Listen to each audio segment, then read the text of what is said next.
Good morning to my tens of listeners. This is my first attempt at an intro, and I already hate it. But someone told me that no one reads the show notes, so I'm going to do a bit of an intro here. It's Tuesday. It's the first week back after spring break. Softball's starting up. Of course, Olive's first game got canceled due to rain, but that's fine. Today we have our infusion, and tonight I'm actually recording with Kevin and Clay. Kevin and Clay have a podcast called the Clay Boogie Podcast on Spotify. I think if you know them, you'll highly enjoy it. They have a couple episodes out already. All right, so I hate talking to myself, so I'm going to list some music dates coming up on Friday. Hopefully you're listening right now this week. Friday at the Lyman Tavern is Brittany Collins. I saw her at Farmstrong last week, and she's amazing. She's playing at Lyman from 7 to 9. Zach Michaud is playing at 8 o'clock at the Hub. And both those shows are no cover. And I just want to let you know that what that means is you get to tip them whatever you want. Zach shared an experience of playing at South by Southwest in Austin. And he said that when people come in, they head straight for the musician's tip jar, tip them, and then go to the bar. And I think that's something that we should start doing here in the Skagit Valley. Anyway, let's see what else. Oh, and then on Saturday at the Concrete Theater, there's a bunch of newcomers playing. I don't have the names right here. Sorry. But Miguel's putting the show on, and it's going to be awesome. Hopefully I can bartend. I think I'm bartending that event too. I'll have to see. I can't express how much I hate just talking to myself. Let's see. Oh, next weekend, Lazy Acres is playing the Blue Room in Bellingham with 2 other bands. Wes and I talk about that in this episode. Check it out. Oh, speaking of Wes, it was a really fun interview. I really enjoyed talking to him. I had my pre-podcast chat with Wes at Jungle Playland earlier in the week. I knew he'd be awesome right away. We actually talked a lot about music, which I'm surprised at. I thought we would just tell random stories. But that just means that we need to have a part 2. He mentioned a lot of great local musicians, and there were some names that he forgot. So if he did, I'm sorry. I'm sure he'll put them in the comments on Facebook or something. Let's see what else. Oh, I have to note that he played a really beautiful song during this episode, and then I ruined it by I was trying to open up Instagram to record part of the intro. Well, I had just put on a story on Instagram that had a clip from Ready to Win by the Tokyo Police Club. It probably has the most swear words in it out of any song I've ever listened to. It's all positive, but it's a lot. Anyway, so that started playing as I opened up my phone. Sorry, Wes. Also, I was getting a lot of notifications because Clay and Emma were coming over to record right after Wes. And I think they were like letting me know they were on their way. So sorry about that. I usually have my phone on Do Not Disturb. But I was worried that they had a question and I was going to miss it. Let's see. I have a little write-up about Wes here, which I'm going to put in the description, but I don't know if anyone reads those. All right, so Wes is the lead singer, and he plays guitar for Lazy Acres, one of the best bands in Skagit County and the Pacific Northwest. Now, I wrote that before I actually listened to Lazy Acres. I know that sounds silly, but it's true. I listened to them so much yesterday. They are such a great band. And I told Wes, I said, I'm embarrassed to say I've never listened to your band until today. You guys are awesome. And he said, well, I have some news for you. We're so much better live. So I cannot wait for the show at the Blue Room next weekend. Wes and his wife are new parents to a cute little 4-month-old. I thought he was 1, but he's 4 months old. And Wes performed the song that he wrote for his son called December 15th in the studio with me. But an even better version is on this album that Wes and a bunch of other local musicians were on. So if you go onto Spotify, search for Ed Blanton's guitar, I think Ed Blanton's guitar. I'll put a link in the description. Go to Spotify, listen to that, and his December 15th song is in there. Plus a lot of other great songs from local Skagit Valley talent. Lazy Acres posts on Facebook, Instagram for all their upcoming shows, and they're also on Spotify and YouTube. And I have, again, all the links in the description if you want to go to that. I wanted to share another story about Wes as well. And there's so many reasons why I love the Valley. I just feel like there are obviously like lots of connections because people have grown up here, but it just never ceases to amaze me. So Wes and I were chatting on Saturday morning. Maybe it was Friday morning. Friday morning. We were chatting on Friday morning about audio because I wanted to set up more mics, and he was trying to help me because I don't know what I'm doing. And I mentioned that I was at Billy's having breakfast. Billy's Cafe is a really great cafe in Burlington if you're ever looking for great breakfast. I had the farmer's skillet. It was great. So I was chatting with Wes, and I told him I was at Billy's, and he said, "Oh, my grandma Judy makes the jam there." And I had just got my food. I asked the waitress, "Hey, is this, who makes this jam?" And she said, "Well, a woman named Judy makes it, but I think that her daughter Marley helps her too." And so I told that to Wes. I said, "Oh my gosh, you're right. That's so cool." And that was, if that was the end of the story, cool. That's really great. Small Valley, love it. So I went to the liquor store the next day, the Concrete liquor store where I work on Saturdays. And this woman came in and we were chatting. She wanted to chat with Lisa. Lisa wasn't around. So I was chatting her up a little bit. And then I said, "Well, how about this? I'll take your name and number and then Lisa can call you." Okay. So she tells me her name, Marley. I spell it out. And then her last name, Blanton. And I said, "You know what's so weird? I was just listening to an album the other night of this tribute to this guy named Ed Blanton." And she said, "Oh, that was my dad." And then when I looked at her name again, I said, "Marley, do you make the jam for Billy's Cafe?" And she goes, "Yeah, I do." And I said, "Do you know Wes Jones?" Anyway, Small Valley. I don't know why this always ceases to amaze me, but it does. I'm from a small town on Vancouver Island, and I don't live there anymore, obviously. So it's really cool to kind of have like a small town feel in this valley. So, all right, I think that's it. Yeah, I really hate talking to myself. What I think I'm going to do is maybe have Olive on while I do the intro, and she can give like a farm update. Like we have a whole bunch of baby bunnies right now, and they're so much fun. Oh, one of our sheep just had a lamb too. Actually on Good Friday. Yeah. Olive named it Pretzel. So I think we have probably 20 bunnies right now. Now we have 3 lambs, and we lost a chicken the other day. I'm not really sure why, but yeah, farm life. Anyway, maybe I'll do a farm episode. I'll have to have Danny Hagen on. We'll talk about farming. All right. So the audio isn't perfect. There's a couple spots where it kind of fades out and you might not understand it. And I even forget now why I probably cut that out. I just like to edit really quickly and get these episodes out. Oh, also, it has a really awkward ending. So if you think, "Oh no, my phone just died," or "My app stopped working," it didn't. The episode just ended. So I'll get better at that too. But this is a good lesson for anyone. It doesn't have to be perfect to put it out. You just gotta do it and put it out if it's important to you. And this is important to me. Anyway, I hope you guys enjoy it. Wes will definitely be back on, and I would really love to have his wife Carly on too. And yeah. All right. Enjoy.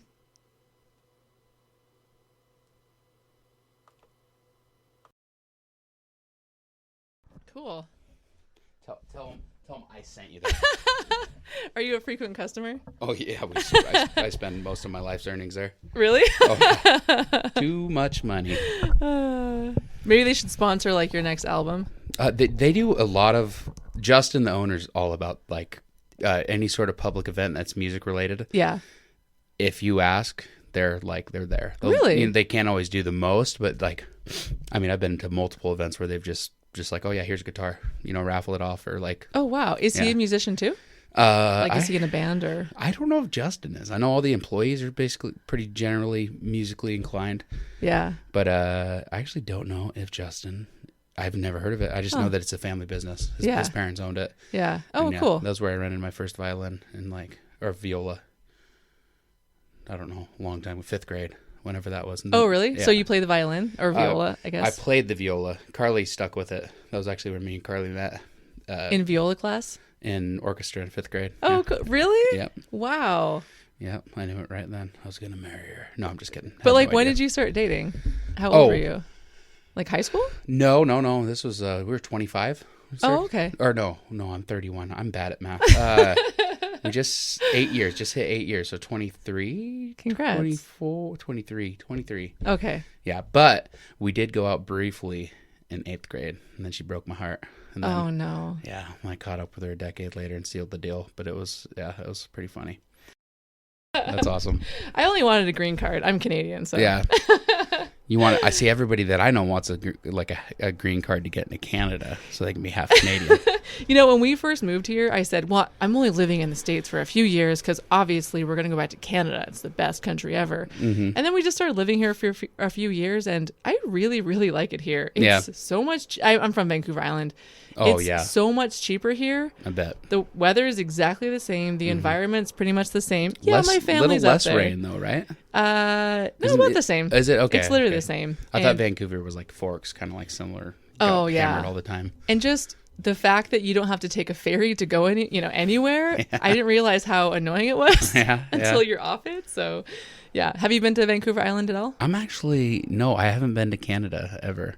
The whole country? No, I had a very star-spangled early adulthood, and so that's prevented me from going to Canada.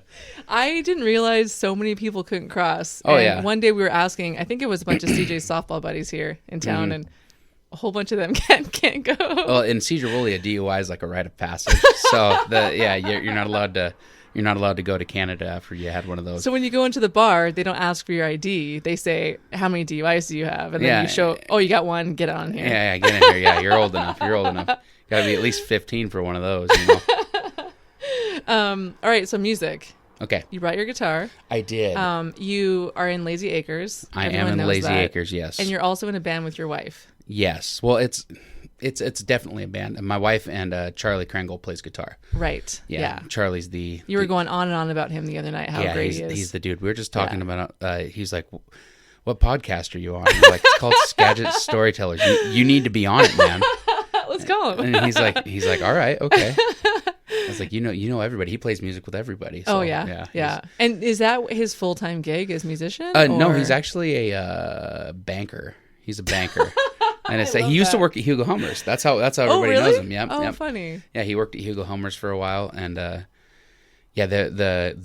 what was it? If you went into Hugo Hummers 3 or 4 years, I guess it was just post. If you went in there in 2019, the collective work experience.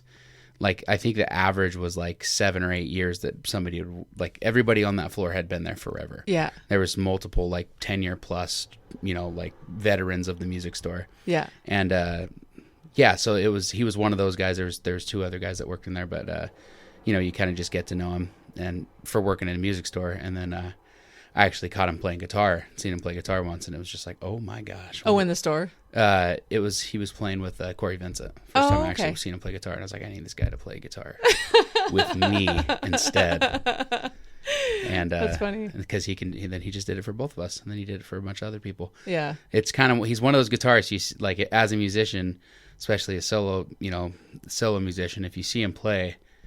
Like, it doesn't matter what you play. You're like, I want that guy on my team. Yeah. Because he's just, it's a phenom level. Is that common, like, poaching musicians from, like, I wouldn't call it poaching because there has to be some level of possession in order to do that. Okay. Like with, While you're talking, I want to grab a beer. Okay, go ahead. Like one? Yeah, sure. What do you got? I got hazy IPA. I'll take hazy. And golden ale. Speaking about hazy IPA, have you tried Farmstrong's new hazy IPA? I have not. I did hear about it. That was based on. It was Hazy Acres, yeah. Right. No, I'll show you what I drink. I drink this. Run Wild. I'll take one. No. It's non-alcoholic. Oh. I don't drink. Well, how nice. So, yeah, I've been sober. I've been sober for about almost 6 years, and I just stopped drinking because I was training for a marathon, and I thought, that's it. I'm going to run one marathon in my entire life, and so I'll be sober for 4 months because I was mid-30s, and hangovers suck really hard in your mid-30s. So I said, I'll just stop drinking for 4 months, train for this stupid run, and then I'll drink again. So I did that. I had a few drinks one night, a few drinks the other night after my race, and I just woke up and I thought, I don't want to do this anymore. No. I actually really didn't feel like I was missing out on anything.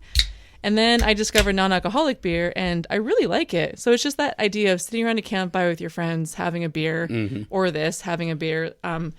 I really missed that part, and so, yeah, I just drink these. So nice. I can only have 2. The joke is, if I have more than 2, then I can't drive, because they are 0.5. Okay. So my level's very, very low. My tolerance is low. It's like a kombucha level alcohol. Yeah, kombucha, I can feel it when I have a kombucha, which is kind of funny. So, yeah, anyway. So when I did the Zach Michaud had a show with Pretty Much Nothing and Jack in Bellingham. I remember hearing about the Happy Place, yeah. Yeah, and they were selling beer and everything, so I brought a 6-pack of this for me and Zach, because he doesn't drink either. So, oh, nice. Yeah. Anyway. That guy's like the dive bar hero and he doesn't drink. That's pretty exciting. Yeah. He's one of the hardest working musicians around here. He plays constantly. And he's better than most of us and funnier than all of us. I feel shameful that I don't get out to more of his shows because, I mean, he plays everywhere. He does all the time. Yeah. Yeah. I don't know what he plays for, but he plays enough to where I think he just likes to play so much that he'll play anywhere. Yeah. He's not stingy like I am, or or the band or anything. Like, we're not stingy. But I was gonna say though, it's just him. So he I guess doesn't have to different. confer with other people. Like, hey, what are your plans? Yeah. And he doesn't have a baby. That makes it a little more an extra dynamic. Certainly. Yeah. You can't just put him in the back row or have him on a bar stool. Yeah. Unfortunately. Well, Conrad was telling me about how he went to play a show in Linden, and when he got there and he started setting up and everything, and then his wife was breastfeeding in the car, and then she started to come in because she was done, and they're like, you can't come in here, it's 21 and older, and she's like, oh, so she just sat in the car. Oh my gosh. Conrad didn't even realize it was 21 and older. He just assumed it was like a tavern and all ages, but no.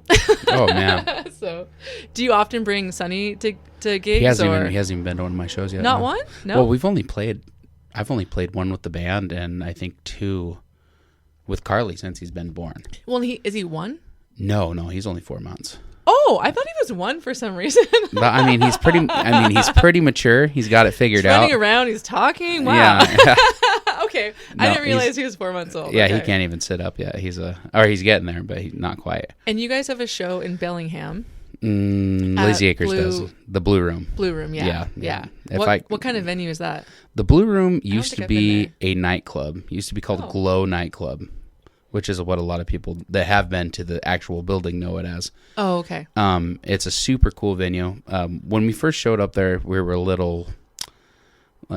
were doubtful because it's just glass windows, huge glass windows, and audio in all senses and noise don't work well with glass windows because they reverberate so bad. Oh, okay. And so there's a local joint in town that we used to play at, and it was just a nightmare because every time you play there, like, you could see the windows shaking.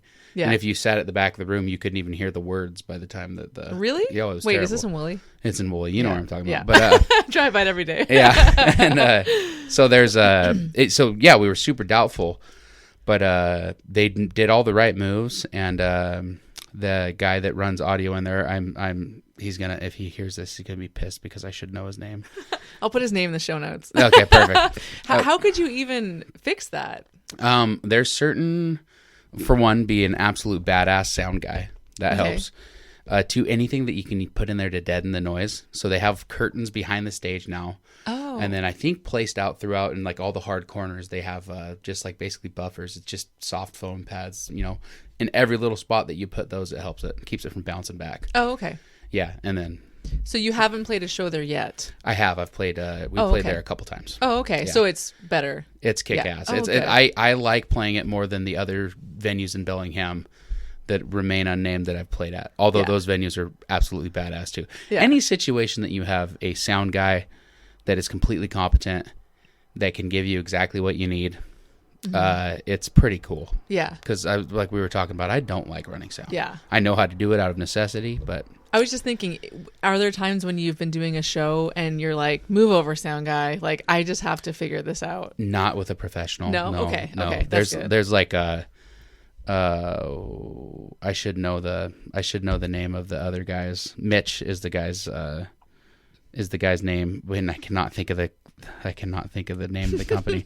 But then there's John Case. Okay. John Case is this just old school rocker dude, and he is the shit. Yeah. Like he can do anything from like a small event to... He was the one that ran the sound at the Bigfoot Fest. Oh, okay. He can set... I mean, if the band knows their ass from a hole in the ground, he can run sound in 10, 15 minutes. Oh, that's awesome. And he has just all this... He has cutting edge audio equipment mixed in and integrated with super old school solid state speakers. Oh. So it's just, he has the capability just to blast an unreal amount of noise into any size of venue. Yeah. And yeah. Oh, cool. Oh, hey, what's up? Oh, she's got a Nerf gun. Oh, you can shoot. Don't shoot me. Wes might get you. He's from concrete. He's from concrete. But yeah, so there's super when you work with somebody like that, and then all the venues in Bellingham have hired sound techs. Oh, that's just part of the bill. Yeah.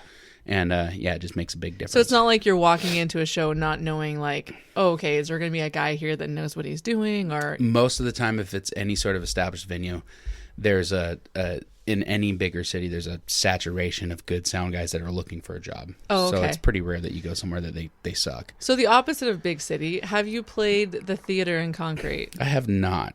Okay. The show that was a few weeks ago was so much fun. It was The Enthusiasts and Jack and Ada. It was so much fun. Fred was sick, so I got to bartend. Oh, cool. It's 2 taps and a bottle of wine behind me. Cool. I was working at the liquor store till 6, and I ended up just walking over there, and I started at 6:30, and it was 3 hours. I got to stand right in front of the doors. Awesome. It was perfect. So they started booking more events, and I said, Val, I don't care if Fred's not sick. I'm going to bartend for all of these. And she said, really? Sweet. I said, yeah, of course. That's awesome. Yeah, I'm pretty excited. Yeah, I haven't booked it. I think Miguel kind of has something to do with booking that. Miguel was there because I started the liquor store at 11 o'clock, and I think Miguel showed up in town probably 10:30 or 11. Oh, wow. Just to start doing stuff. Getting stuff ready. Yeah. He's another one who works really hard, like, and he really, really cares. And if anyone's sharing acts and dates out there, it's him. Oh yeah. He's just pushing out constantly. Yep. It's really cool. You have to be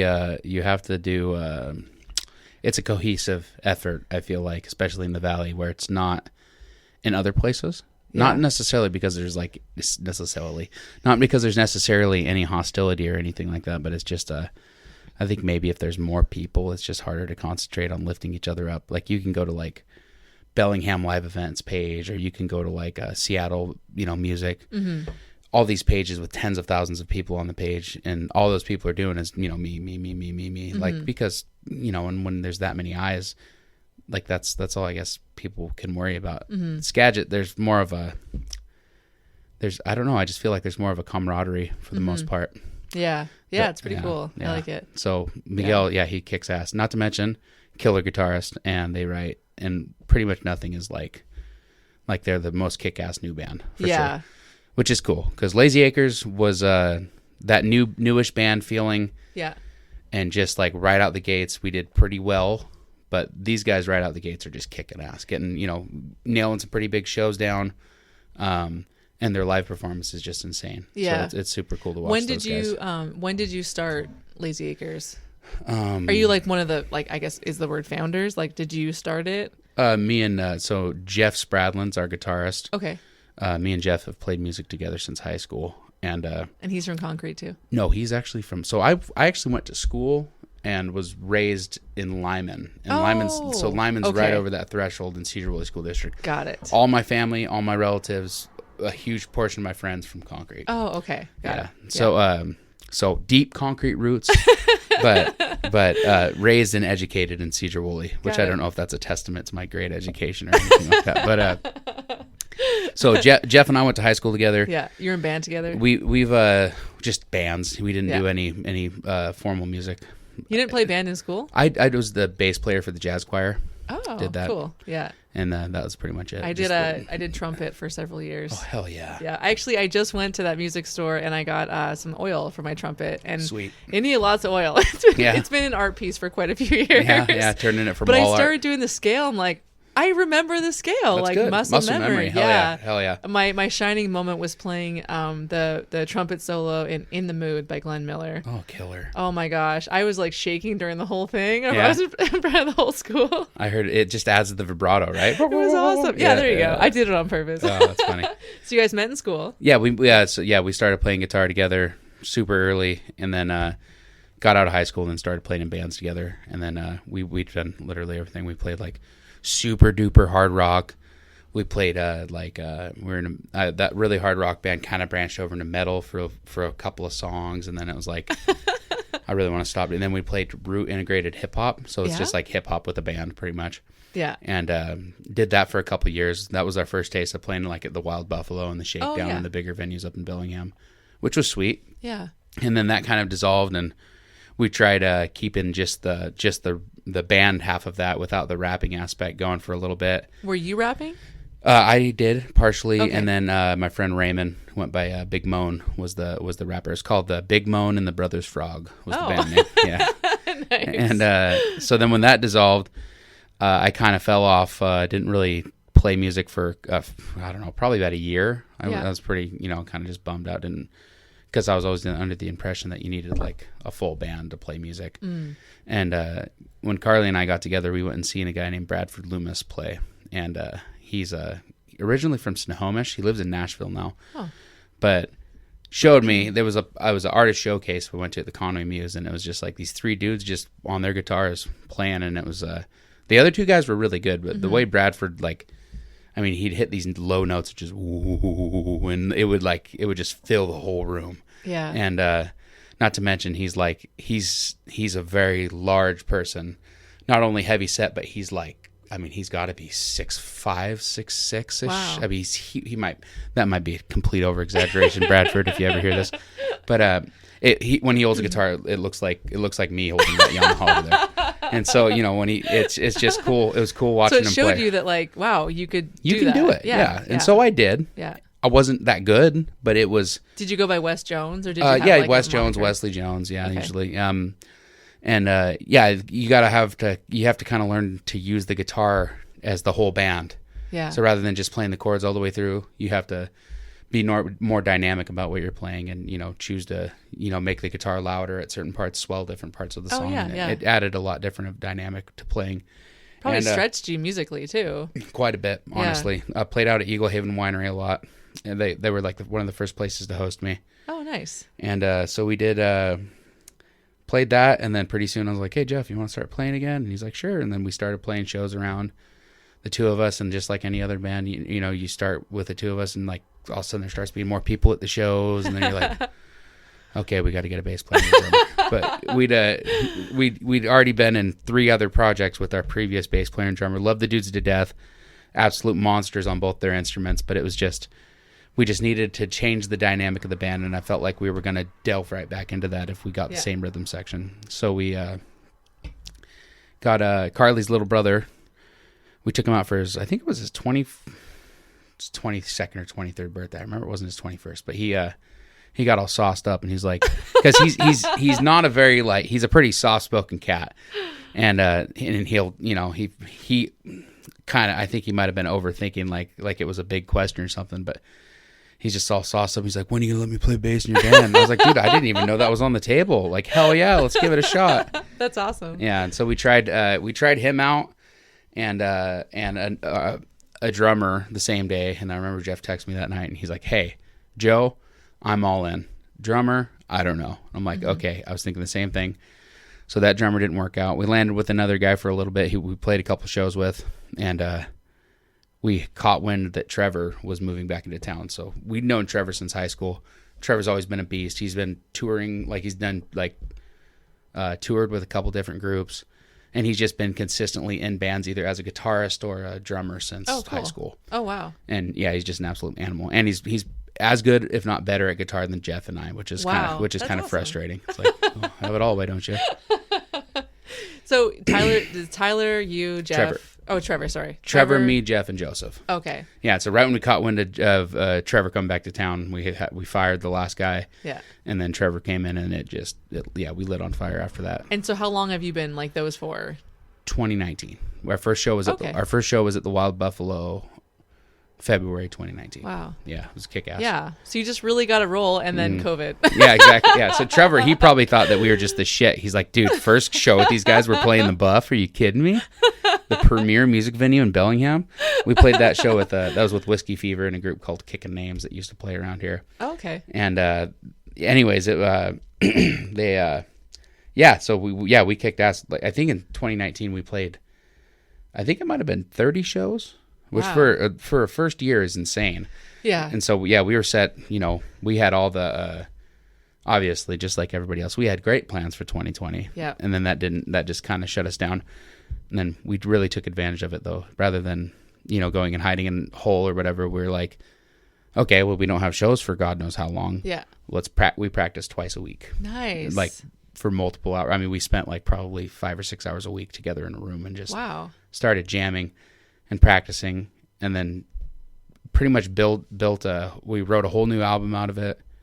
So you have 2 albums now? Yeah. Okay. Yeah. We have Who We Are was our debut album. We have an EP, but it's none of the music gets played anymore. Okay. And it was done by a friend, Okay. With what he had, did really good. So are these things on like Spotify? Mm-hmm. Yeah, okay. If you look up Lazy Acres, actually, if you look up Lazy Acres on YouTube, we're finally the first thing that comes up, because there's a farmer's market in California that's pretty popular, and it's called Lazy Acres. And a shout out to Lazy Acres. They accidentally tag us like 3 or 4 times a week, so we dig it. We'll take it. Yeah, any free promo we can get. Always just leave like a little rock on emoji. Like, thanks, guys. Nice. And so yeah. Anyways, I totally lost track of thought. No, so you're just saying you were practicing a lot during COVID. Yeah. So we wrote a whole new album and recorded it. Nice. And so then when we came out in 21, it was balls to the wall, like we were ready to go. Yeah. And so how many shows did you play in 21? It was still pretty slow. Okay. I think we played probably 12, 15 or something. How about 22? Last year, it was wide open. There was no restrictions. We're like, let's go. Yeah. And we made a grave mistake, because everybody knew that we were good enough to play. We knew that we wanted to play. And so by like April, I knew where I needed to be every single weekend until the end of September. Wow. That's terrible. Oh, terrible Why? idea. I don't care how, and I mean, this obviously is subjective. I guess people have different preferences for it, but I think that's way too much. Playing every single weekend. Now, if you're doing Friday and Saturday? A lot of weekends, yeah. Oh, wow. We had a couple of 4-show weekends. Whoa. Yeah, play like a day gig, do a Friday show, play early day gig Saturday. Oh, Lord. And then Saturday night, and then Sunday. I remember the one we did last year, we did 4 shows in a weekend, and then the 4th show was for LeConner Sounds, and it was a 3-hour show, which we don't normally do, because when we play, we kind of leave it all out there. Mm-hmm. And so... So 2 hours. 2 hours is usually max. Yeah. Wow. But yeah, I don't know what it was about. Like, I just had really... Between the band being like just locked in and just so well practiced, and knowing to conserve my vocals unlike I did in my younger years. I used to sing a 45-minute set and just blow my voice out. Couldn't even talk afterwards. Yeah. Yeah. Are you the lead singer? Yep. Okay. No, okay. Yeah. And so that was too many shows. It was, but with better vocal conditioning, and I was able to I felt like after Sunday, I was like, shit, I could do a show tomorrow. I don't want to. It sounds like the worst thing in the world, but I could play one if we needed to. Yeah. And so anyways, we got way overzealous. We booked I don't know how many shows we played last year, but it was a lot. It was a lot of shows. Yeah. Jeff was a new father at the time.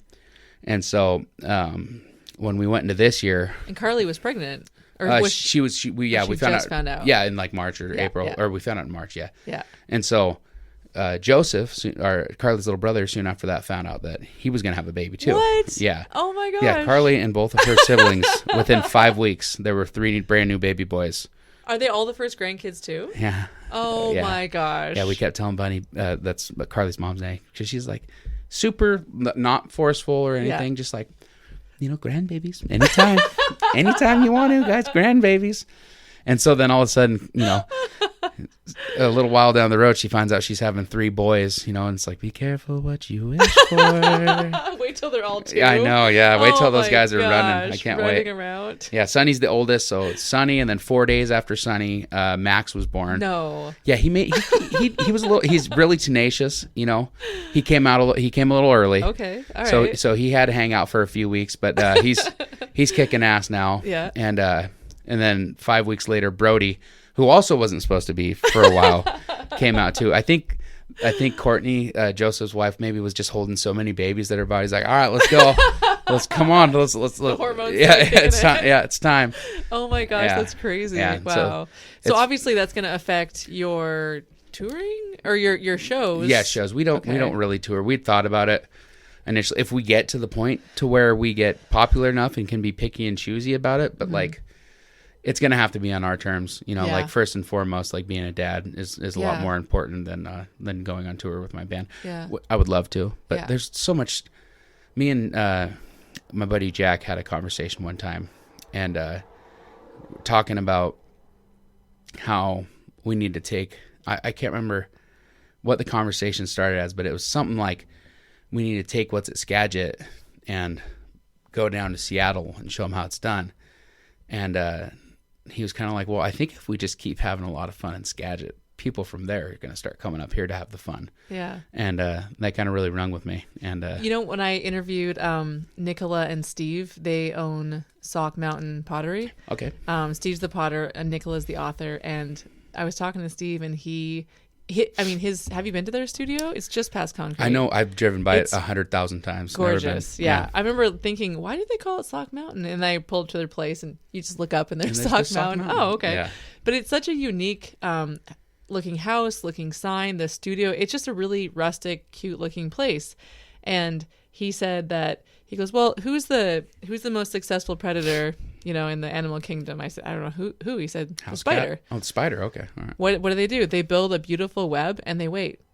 And then, the insects come to them. And I said, oh, that's awesome. I love that. So he was saying how he doesn't necessarily go to lots of shows, like farmers markets. Yeah. He just built this amazing studio and then people are coming to him. That's awesome. And so there we go. That's what the Skagit music scene should do. Yeah, get up here, you Seattle insects. You Bellingham insects. Come on down. Well, hey, the tulips are out. They're coming. Oh, yeah. Oh, I know. That was one of my first. Do you guys live on the west side, or where do you guys live? I live 4 minutes from here. Oh, okay. You live in Cedar. Yeah. When I put I was like Minkler Road, so she's close, and then I popped it up and I'm like, oh, she's very close, very close. Yeah, I don't ever have to go to West Mount Vernon, so I don't think I'll necessarily have any issues with the tulip traffic. It goes all the way out to I-5. Yeah. So it's anywhere. I usually hits around Anderson exit. Yeah. So if you know where you're going. Yeah. Beforehand, it helps out a lot. Well, I guess because you drive, so you kind of know. Yeah, when it's tulip season, we'll get off in Conway. Yeah. And we'll actually sometimes we'll get out. Well, it depends on the kind. Oh, take the Pioneer. Not Pioneer Highway. Oh. No, we'll go down the frontage road on the other side of the freeway. Yeah. Just the one that cuts straight back that way. Yeah. And then get off in Mount Vernon or get off there just to get into Mount Vernon. And then you can go through across the bridge into Burlington and then get back that way. Yeah. But yeah, it's a nightmare. And it always seems like that time of the year, everybody that wants concrete, I for those listening, I deliver ready mix concrete. I'm sure everybody that listens to this knows me, so that doesn't matter. But yeah, so for some reason, every time there's tulip season, it seems like our orders for that whole flatland area just skyrocket. Oh no. Yeah. And so we get and it's like if they want to take the orders, It's just, it messes up the dispatching for the whole day, you know, and because you have to allot an extra 30 minutes of transit for a 10-minute drive. Yeah. It's pretty wild. When you said that you have 2 albums done, do you do most of the writing? So with the initial album, Who We Are, it was the band that was recorded before 2020. Yeah. And so the band, and it was released in 2020, which was kind of sad, but it performed well online, which is good because nobody had anything else to do. But it was kind of the band playing my songs. Okay. Which was fine. Yeah. You know, they do a really good job of it. Yeah. But when we started after that, and we got to spend all that time together in 2020, we started writing songs as a band. And so that looks like usually Jeff or Joseph, the bass or guitarist, would come to practice and say, hey, I've been messing with this here. You know, Joseph will get on his bass and be like, so they would write some music, but then you would... And then the band would build it write from the there. lyrics. Oh, yeah, okay. Yeah, and usually I can say one thing I feel like I'm pretty talented at is hearing a vocal melody, especially when it's something that they write, maybe because we just have good chemistry, and being able to crank out a vocal melody from that. Well, I was just thinking, with the 3 of you being new fathers, like, do you feel like some songs coming on about like your new kids or fatherhood? Oh yeah, I mean, I don't know if any has happened to the band yet. Yeah, but I wrote a song before Sonny was born. If I do end up playing a song, that'll be the song I play. Oh, nice, awesome, cool. But that's definitely not band material because it's it's super soft. Yeah, well, it's probably, is it something that you and Carly play together? She hasn't learned it yet, but eventually it will be. It's something I play at the solo shows. Yeah. When you do shows with her, like, what kind of music do you guys play? Covers or? No, we play a lot of I have a lot of original songs that I wrote over 2020 for myself. Oh, okay. So you play versions of those? Yeah, there's songs that I write that aren't Lazy Acre songs, and I know right off the get go that they're not, just from the sounds that and the way that I want them to sound, you know, and it's just kind of something that I've always done. I've always had some of my songs are 7 or 8 years old, and they've been there since before Lazy Acres, and just never really translated well to the band. I know if the band wants a song, I'll start playing it, and they'll all turn and they'll all perk up. What's that? I don't know what is that? That's okay. Yeah, let's do something. That's awesome. And so I'll usually feel the waters if I play something for like 30 seconds, a minute, and they're kind of talking and mingling. I'm like, sweet, all right, that's another one in my bag. That's funny. So yeah, I'm recording actually a full length album of my own music. Oh, you are? Yeah. Just to kind of, I don't want the songs to die. Yeah. Like, obviously we fit in shows where Lazy Acres doesn't have shows. Yeah. Lazy Acres takes precedence. They have, that's where all of our effort is. That's our golden ticket, our cash cow is Lazy Acres. Yeah. But I don't want those songs just to go away. Yeah. And that gives me the opportunity to play with Charlie, play with Carly. Carly plays the violin still really well, and she harmonizes really well. So when we play together, it's a lot softer.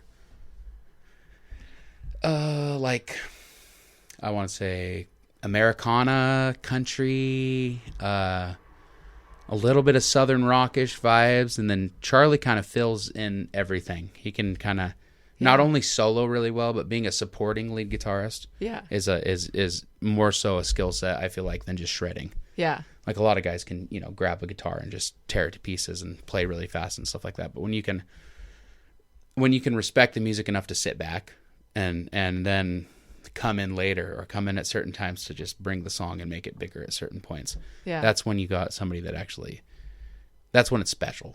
So where do you record? I record with my friend Eli Montoya. He's a local guy. Every musician. I feel like I've heard of him. Yeah, a lot of musicians know him. Yeah. Okay. Do you know Andy Brown? He's a drummer for Whiskey Fever. He's a drummer for the Enthusiasts. Right? Yeah.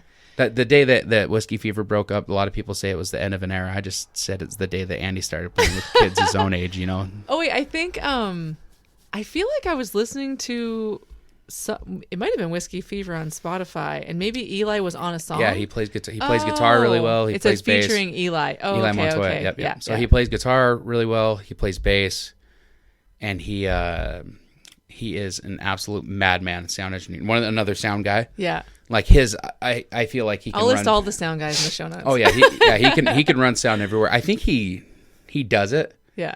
But his main thing is his recording ability. Okay. Like so he has like a studio. Yeah, he just had to relocate his studio, but he does have he has incredible studio equipment, and he's just got an ear for it, and he doesn't like to over embellish songs and stuff like that. He likes to have simplicity, kind of to emulate almost a live sound sometimes with songs, which is a good quality to have. So you've recorded with him before? I haven't. It's the first time I've recorded with him, but I've heard a lot of his recordings that he's done. Yeah. Yeah. His wife Michelle, she was actually in a band called Jid and Gypsy for a long time. Oh, I've heard of them. Yeah, they were the absolute shit when they were playing around here. Yeah. And they recorded an album, and they paid for it to get mastered at some like big, huge studio place. And they got it back, and they were like, "Huh, I mean, I guess it sounds okay." And so Eli got a hold of the stems for those tracks and then remastered them all himself. And I mean, it was eons better. Really? It was just so much better. Yeah. So yeah, Eli's a total stud. Oh, awesome. Yeah, and he's like the most genuine, nice. I feel like I say that about a lot of people, but Eli truly stands out of the crowd. Like when you meet the guy, like if I met somebody and they looked me dead in the eye and told me that they didn't like Eli Montoya, I would probably just assume like that's okay. This is going to be the last time I spend any time with this person. You know what I mean? It's just it's a good judge of somebody else's character. Yeah. Yeah. And so are you recording that soon? Yeah, it's partially recorded. So not having a full band, and with his relocation of his studio, kind of threw a wrench in things, and it's a different process. Like Lazy Acres, when we cut Who We Are, we recorded the entire album in 3 days. Is that fast? That's really fast. Okay. Yeah. So whole album actually cut to a tempo, like actual has a BPM and a key signature, and it's actually held to those standards. That's pretty fast. Yeah. That's that. I mean, you got to be really tight in order to do that. Yeah. A lot of times, like with previous drummers, we've had a hard time just having them play to a metronome, let alone being able to cut a whole album. Trevor, I mean, we had all four, what was it, Who We Are? I think it was 8 or 9 songs, but Friday night. Yeah. Maybe it was Saturday. We set everything up Friday night, and I think Saturday, like 1 or 2, he was done. Yeah. And so then you just add the bass on top of that and add the guitar and add the vocals. The vocals are the last thing. And to cut that in 3 days it's insane. That's a shitload of work. Yeah. So it was that's cool. But not having the band and doing it by myself, I basically have to play acoustic version of the song at the tempo that I want, and play it kind of how I want it to be played to, if that makes sense. And then just freelance a bunch of musicians and hit everybody up like, hey, who wants to be on my album? And luckily I have a lot of good friends that are willing to help out. So there's going to be, it will be, I'm not rushing it either. So when it finally does come out. So after you record, then how long until like the album comes out? Like how long is that process? There's different type of people in the world when it comes to this. Jeff Spradlin, my guitarist, he could sit on 100 songs for 50 years and be like, you just wait for it. He's like, and I don't know how he has that. I get like half-assed done recordings. I go get a rough cut of one song and I send it to like 20 people. I'm like, check this out, dude. And so there's different. Sounds like my podcast. The audio's shitty. Listen to it. Yeah. And so there's different types of, definitely different types of thought process when it comes to that. But with each of those, I think it was about, after it was totally finished, usually a couple months. Yeah. Most of the time, you just want to make sure that you allot yourself time for that you get time for to make sure that's totally mastered and complete. You have to come up with the song order, and then there's the graphic design aspect of it. Yeah. Like I designed I didn't draw the picture, but as far as the whole Who We Are album, I designed all of the album work. Yeah. And it's not great. Yeah. But it's not terrible. Yeah. And it took me like 2.5 weeks. So when we recorded Front Porch, I was like, this album I feel like is a lot better of an album. I feel like it should have a lot better artwork. And I was like, God, I wish. I was talking with Clay Christopherson, and I was like, I just wish I knew somebody that just like knew how to do this stuff. And like just could like I could just we could throw them some money and they could just do it. And the whole time he's looking at me just like what do you? He just points at himself. Oh, he did your album art? He did. Yeah, he did all of our album art, and it looks better than anything that I could have ever imagined doing. And we asked him to do some not easy stuff. Like we took this picture that was taken. If people listening want to bring it up, this picture of our album cover was taken in broad daylight. Yeah. And it was like some photographer in some state talking about some type of like wood mite or something. Anyways, it was just a totally stock photo of a front porch. And that's what we wanted. We wanted just a picturesque old school house front porch, because that's the name of the album. Yeah. And so we're like, okay, let's have Lazy Acre somewhere on the siding so somebody can see it. That's what it'll be focused on. Clay's like, no problem. Yeah. And then we're like, God, man, it would be so cool if we could make it to where it was night and like have like a light on the side of the house, like shining down. And Clay's like, oh yeah, that's definitely not easy, but I can, sure. Let's see if I can. Yeah, I can do that. And so, we just kept coming up with all these insane requests. The inside picture, was done by my friend Jeff Eaton, who runs Walker Valley Media. And the kid's a nutcase. He's another he's like Charlie is with guitar, and Clay is with most stuff that Clay does. Yeah, he's awesome. He's good. Like I've said about Clay, he's good at everything I'm not good at, and I'm good at some of the stuff that he's okay at. Yeah. You know what I mean? That's kind of our working relationship. But Jeff Eaton is the same. The same with photography. Yeah. So he did these cool like long exposures, I think they call them. And it's just our... Where the light's kind of blurred? It's a silhouette of us standing, and then he went behind us with a light bar. Oh, that's what I'm thinking, yeah. And did different shapes behind us. Wow. Yeah, if you look up the Who We Are album, I think it might still be the cover photo on our band page. Okay. You'll see the picture. That's awesome. It's sweet. Yeah. So the whole inside of that, and then we had him make it in the dimensions of where it would fit inside of the CD case. Cool. And so then you got the front porch, you open that, and then the back is like the siding off the house. Yeah. And then the song list is it's like used like a kind of like a like paper, just regular lined paper. What do they call that shit? It's college rule? No. Yeah. Is that it? Yeah, I think so. Yeah. All those educated folk, all the people that went to concrete schools would know this. But yeah, so utilizes the stripes and the siding from the house to like actually list the songs on the back of it. Oh, cool. Yeah, it's super cool. I mean, you can tell the difference in quality. Like mine, I found like a blue backdrop, the same color as the front, and then I put a picture in there somewhere. Yeah. I sent it in. There was a freaking typo. We got 100 CDs. We got 100 CDs that were like, they might be worth more someday. Who knows? Because they got a typo on them. There you go. Yeah. And so there's grammatical errors everywhere. My wife's just like, I can read this stuff for you if you want. I can read this. I can double check it for you. And it takes her about 30 seconds. So yeah. If you've been staring at something forever, it's really hard to see the spelling errors. Yeah. Well, how about your new album? Do you have an idea of what you want to do for? Oh, I have no idea. Your new solo. No, I have no idea. Yeah. I don't know. I just know that I don't really write a lot of happy-go-lucky songs. Oh, okay. And so, but I don't want like the front of the album to look like the sad front and of depressing. Yeah, like just like a photo of me crying or something like that. Like I want it to be cool, but it's just kind of it's weird to think about, like I'm sure maybe when the album's complete and I can listen to it, I get the songs in order and I listen to them front to back, and maybe something will speak to me. Yeah, again. a picture will come in your head. Exactly. Yeah. So you were saying that Clay's better at some things than you. Who's better at basketball? Out of me or Clay? Yeah, I heard you guys play. We're both pretty bad. Like really bad. I never played basketball, but I can tell you what, in a game of horse, Emma's better than both of us put together. Really? Yeah. No, she's not very good either. Racket sports, I would like to say pickleball would be better. Pickleball? I would say, and I would still say me and Clay are dead even because it's different. It's a different dynamic. Yeah.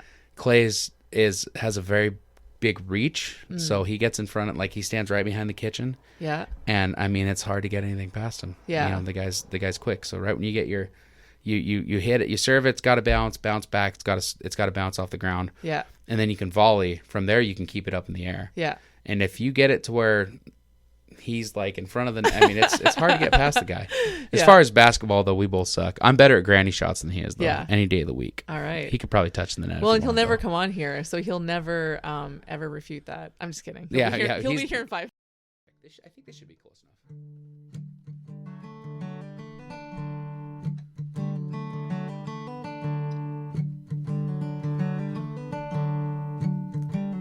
They say absence makes the heart grow fonder. Well, let's. Sorry. Oh my gosh. I'm such an asshole. You have to keep that in. sorry. No. Oh, sorry. I'm never going to be able to play that again. You just have to tune it again. Just tune it again. It's fine. Son of a bitch. All right. Okay. We'll blame Clay. It was Clay's fault. Yeah, I heard a car door.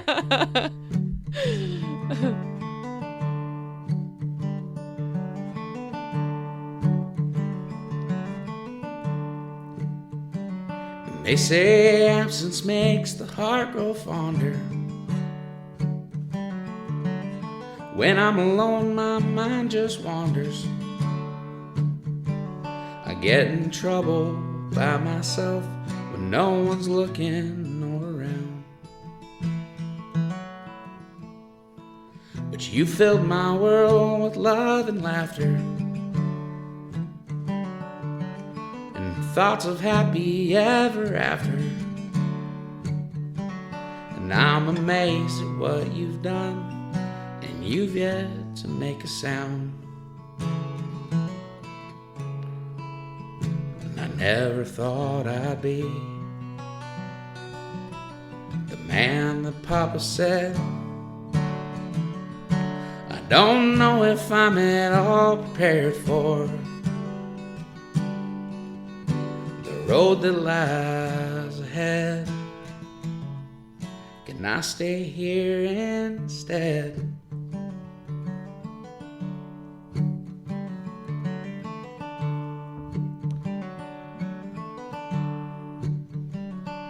I'll place you before any other. I hope you look just like your mother. I'll try my best to win you over, but we can read what all signs tell. As my calloused heart begins to soften from thinking of you all so often, and those who parted us too early would wish you just as well. And I only wish you'd known the ones that left too soon. Just know how much they'd all adore you and help to see you through. And I know that you'll become the pillar in my stead that helps the family navigate the road that lies ahead. Can I stay here instead? Can I stay here instead?